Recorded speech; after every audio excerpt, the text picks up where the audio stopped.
Buenos días, soy Sergio Roca Climent, estudiante de Valencia, Erasmus en la Facultad de Ciencias de la Educación y de la Formación de Florencia. Este es el trabajo de la entrevista para la asignatura de Historia del Servicio Educativo. Tengo aquí a César. Hola, ¿qué tal, Sergio? ¿Cómo Muy estás? bien. Pues vamos a empezar preguntándote cómo es que decidiste dedicarte al mundo de la educación. O sea, ¿cuál fue tu motivación para dedicarte a ser profesor? Pues fue una cosa curiosa porque yo había hecho ciencias por el bachillerato y al momento de pasar a la universidad me planteé que me había equivocado profundamente y que lo mío eran las letras. Entonces había una tendencia personal también ya hacia el mundo de los niños, etcétera. Entonces decidí, fue una cosa casi instintiva, pues hago magisterio de momento y si más adelante tengo que hacer filología o algo así, ya puedo hacer un curso puente, etcétera. Y entonces fue meterme en ese mundo y darme cuenta de que realmente no hacía falta hacer ningún curso puente, que era lo mío. Sí. Una vez en la práctica. Ya. Cuando estabas empezando en el mundo de la docencia y tal, porque yo también cuando voy a los colegios de práctica solamente que tengo la carrera, me da un poco de miedo pensar cómo va a ser mi primer día de clase solo ante el peligro, porque yo cuando voy a hacer las prácticas pues tengo siempre al tutor que me ayuda y puedo apoyarme en él y tal, pero tú tu primer día de clase sin ayuda de nada, o sea, cuando ya fuiste profesor como tal, ¿cómo fue? Pues no lo recuerdo exactamente, son tantos años, pero no tengo un recuerdo especialmente duro de ese momento, porque yo tenía una experiencia previa. Y yo tenía una experiencia durante 9 años trabajando con niños en animación juvenil. Ah, vale. Entonces, claro, ese bagaje de trabajo de animación dentro del aula, incluso hay momentos del dominio, de la circunstancia, de lo que se llama la autoridad en el aula, la organización, todo eso para mí era incluso mucho más sencillo porque estaba acostumbrado a hacerlo en un ambiente mucho más amplio, mucho más complicado, ¿no? Y es que lo digo principalmente porque a mí desde el colegio los tutores que he tenido siempre me han dicho que el primer día de clase cuando me dejen solo voy a flipar literalmente con Sí, la clase. Supongo que sí, que la mayor parte los chicos que vienen o las chicas que vienen de prácticas, lo que más les cuesta de entrada es, pues bueno, tú quieres dar una clase y eso pues impone siempre de primeras, pero siempre hay una primera vez para todo, ¿no? Entonces eso es simplemente vivirlo, intentar hacerlo de una forma muy Quitando eso, ¿cuál crees que sería tu principal dificultad a la hora de dar clases? Si me has dicho que eso no te resultó difícil y tal a lo primero, ¿o qué piensas que es lo más difícil? Para mí, como profesor? para mí, lo más complicado como profesor es la organización previa. La organización Es el previa. trabajo previo, es el trabajo que no se ve. El trabajo de hormiguita, de organizar, de elegir, de decidir qué hago ahora en este momento, que organizarse previamente ligeramente. Los años, la experiencia es un grado y entonces los años te van limando ese momento previo. Has perdido absolutamente el miedo, ¿no? Hay una especie de dominio en tus líneas. Siempre hay errores. Entonces, en el día a día siempre hay errores. Tú te ves y dices, aquí me he equivocado, rectifico, pero ya no te agobia, ya no te oprime, ya no te oprimen otras cosas, ¿no? Sí. Ahora mismo, en mi tarea diaria de educador, lo que más me oprime es la parte burocrática, la parte del papeleo administrativo que cada vez nos tiene más atenazados y nos roba tiempo para lo realmente importante, que es la pedagogía y la enseñanza. Entonces, ¿no te has planteado nunca ser director o jefe de estudios o cosas así? Porque a mí eso también me ha dado un poco que pensar porque aunque te vean un poco mejor o incluso puedas ser más valorado entre tus compañeros también, a mí lo que me tiraría para atrás es tener que estar organizando incluso más de la cuenta. Es una espada de Damocles que pende siempre sobre cualquier educador, es el mayor miedo que puedes tener. Porque no tiene que ver con la enseñanza, tiene que ver con la parte administrativa, con la parte de organización burocrática de un centro escolar. Entonces eso nunca, jamás lo haría por decisión de voluntad. Lo haría por obligación, por imperativo legal que se dice, ¿no? Por obligación, porque realmente es la tarea más penosa. Porque si los compañeros y compañeras estuvieran liberados del trabajo docente para poder ejercer ese tipo de cargos no habría problema, porque a veces es sumar un trabajo que es por sí ya difícil sumar toda esa parte, esa carga de organización, del día a día, de mantener el centro, es tremendo. Supongo que cuando yo tenga mucha más experiencia ya recogiendo lo que hice años anteriores me saldrá solo, pero al principio, ¿cómo organizabas tus clases? A ver, te doy la respuesta políticamente correcta, te doy Las dos. la verdadera. Las dos. El gran problema que estamos teniendo hoy en día es que es el cambio rápido de sucesivas leyes educativas en España sin que hayan tenido tiempo de asentárselo adecuadamente. Entonces estamos un poco como vueltos ya de vuelta de muchas cosas. Yo he organizado mis clases a mi buen entender muchas veces diciendo, vale, he organizado el ciclo, he trabajado, vamos a hacer esto, estas son las propuestas que se llevan adelante. La organización con los compañeros es muy importante. Sí, sí. Pero yo siempre he dicho, mira, yo eso no lo voy a hacer así, eso no lo quiero hacer, esto lo voy a hacer yo de otra manera. Y era como una especie de persona que iba por mi cuenta haciendo las cosas porque los entendía de otra manera. Entonces tú tienes claro por dónde vas, eso va saliendo. Cuando vienen las imposiciones de lo escrito, de la ley, y eso tiene que ser así, así y así, te lo puedes tomar de una manera muy a pecho, o puedes decir, la ley me permite escapar por aquí, pues escapo por ahí. La ley. Entonces cumples con el trabajo. Muchas veces lo que se escribe es un papel mojado, sinceramente. Y verás, la mitad de la enjundia burocrática del lenguaje pedagógico didáctico sinceramente pienso que es pura basura.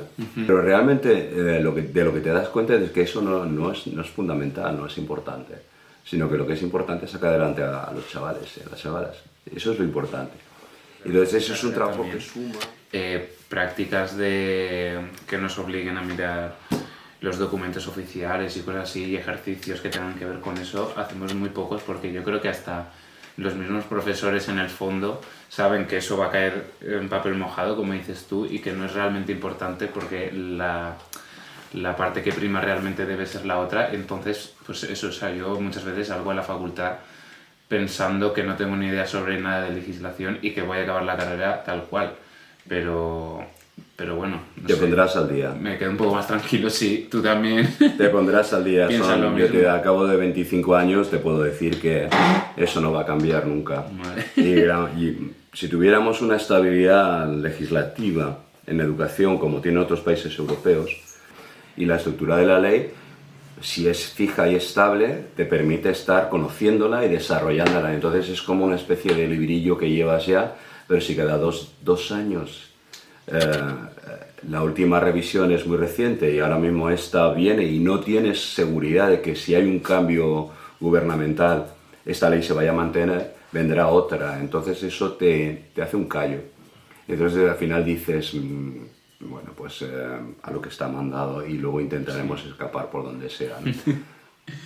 Vale, luego ya también te quería preguntar 2 o 3 preguntas del final que también me parece muy interesante y muy difícil a la hora de afrontar cuando se da alguna situación de conflicto en el aula o incluso violencia entre alumnos, que 2 alumnos discuten, riñen y se dicen de todo. ¿Tú cómo lo resuelves? ¿O qué intentas hacer? Es que el trabajo es previo. Es decir, el trabajo ha de ser, desde el principio, intentar que esas situaciones de violencia o de conflicto no se produzcan. Si se producen, habrá que resolverlas de manera educada, correcta. Yo siempre les digo a mis chavales y a mis chavalas, tú vas a tener conflictos porque vivir es un conflicto, es entrar en conflicto, y eso lo aprenderás, y eso es un aprendizaje. Ahora, cómo resuelves el conflicto es lo que te diferencia de un animalico de una persona, a un desarrollo integral de persona. Entonces, de manera correcta, educada y pacífica. Entonces, insistir en lo que es el trabajo transversal de valores es un trabajo complejo.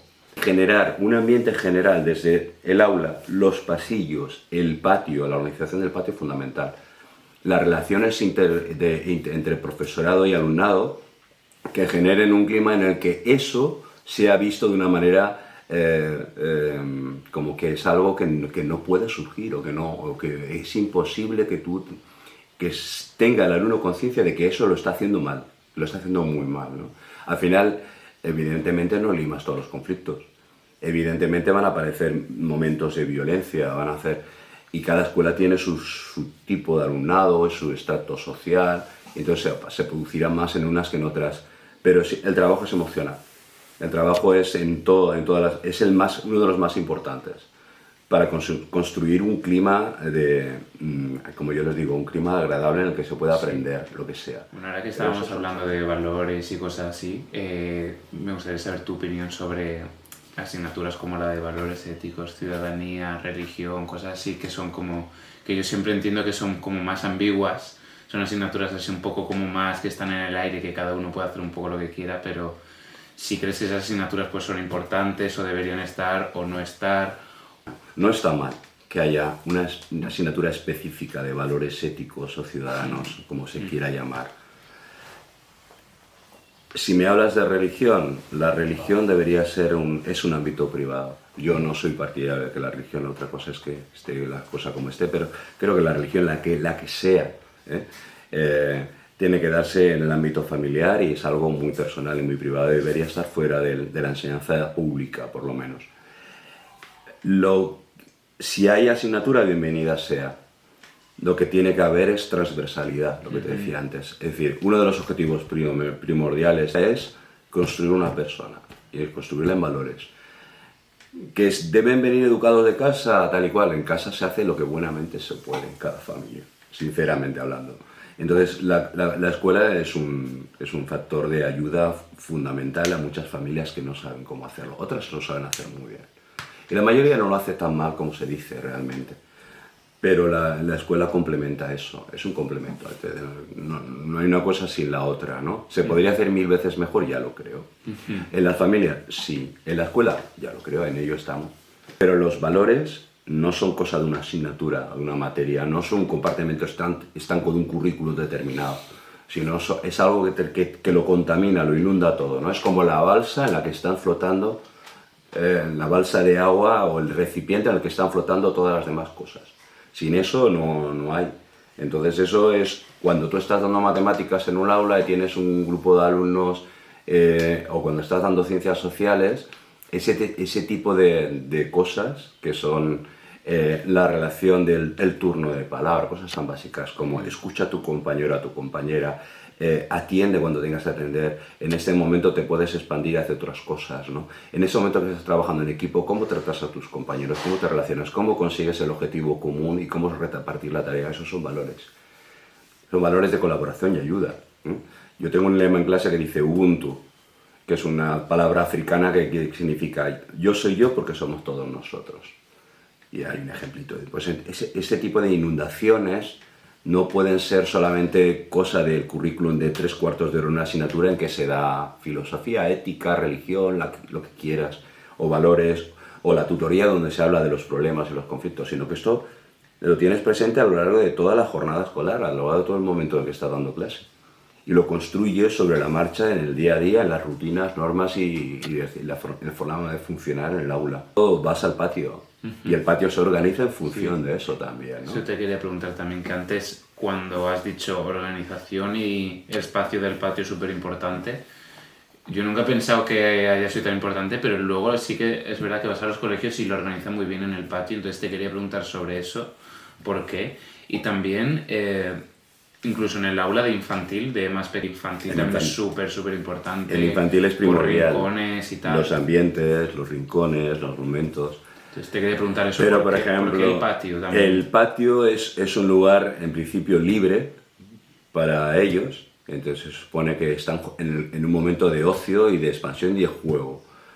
Pero si tú lo dejas suelto totalmente, teniendo en cuenta que tú no puedes obligar al alumnado a hacer cosas que no quiere hacer, porque es un momento de expansión y de libertad, sí que puedes organizar el patio para darle diversas opciones y para que la vivencia del ocio sea más rica y para construir valores también al mismo tiempo de convivencia. Porque si tú, por ejemplo, colocas el típico patio tradicional en el que tienes una pista de fútbol enorme y le están ocupando todos los chicos jugando al fútbol, que suele pasar, las chicas son menos aficionadas, estás reproduciendo dentro del patio la estructura social de patriarcado, de dominio machista. Entonces, el mayor espacio está ocupado por los chicos que juegan al fútbol y las chicas se quedan en los laterales. Eso lo tienes que reequilibrar, lo tienes que igualar. Entonces, la opción es, vamos a hacer que todo el mundo juegue a todo y que vaya girando por distintos rincones. Vamos a crear distintos espacios distintos en el patio. Vamos a hacer más ofertas de posibilidades de ocio y vamos a hacer que se organicen ellos mismos. Entonces no lo siento como algo impuesto, sino que sienten que el abanico de posibilidades de juego, de ocio, se abre y se iguala. Por ejemplo, en esa cuestión, y vamos a reducir las posibilidades de conflicto a la hora de jugar en el patio. Entonces, y bueno, los patios están cambiando. Antes parecía que era un espacio abierto y ya está, y entonces eso va cambiando. Entonces va cambiando desde una conciencia de profesorado de que eso es un territorio también de valores, de educación.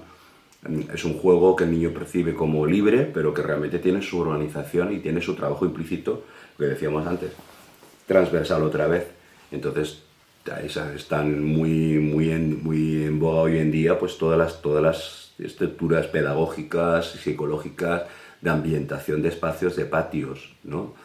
Porque buscan ese objetivo, igualar, ampliar la oferta, seguir educando en el patio, aunque el niño en ese momento es libre de hacer lo que le dé la real gana, ¿no? Muy bien.